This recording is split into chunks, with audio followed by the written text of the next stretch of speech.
Board member Yuli Daan mihulagway siyang banang si Teban nga usa ka seryoso og mayong gawin sa tao taliwa sa pagkakomedyante nini sa radyo og entablado.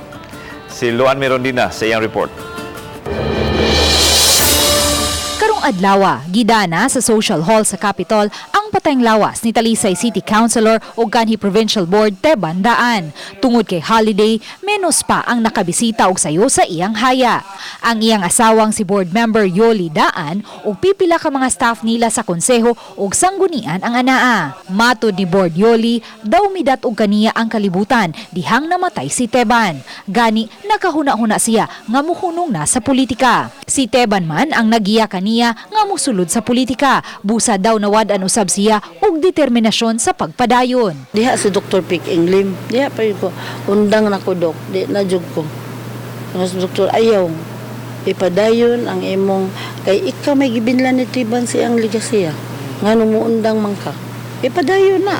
Taliwa sa pagkakomedyante sa radyo og entablado, usa ka seryoso ug mapaningkamuton nga tawo si Teban. Ang gugma niya sa pagsuwat og drama ug pag-arte sa entablado, wa niya buhii hangtod siya mamatay.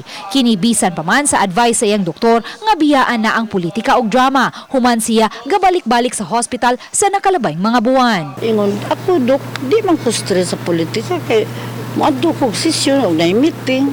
Kaya sa radyo, og imo kong paundangon dok sa radyo, patay ko. Mo diyang sulti. Tapad sa iyang lungon, ang paborito niyang typewriter nga napunitan sa magtiayon dito sa Estados Unidos uban sa mga gilabayng butang. Karon untang Disyembre 27 sa ulugo ng ilang Golden Wedding Anniversary.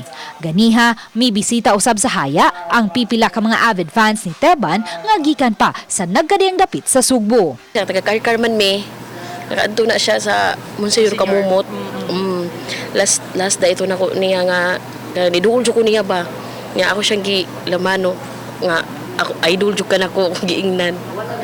Mo to wala ra kay murag iluya na siya ato nga time. Bisag wala na siya sa iyaha sa pagkakaroon magpabilin gihapon nga ang iyahang paghatag og pagtulunan sa mga katawhan magpabilin gyud na.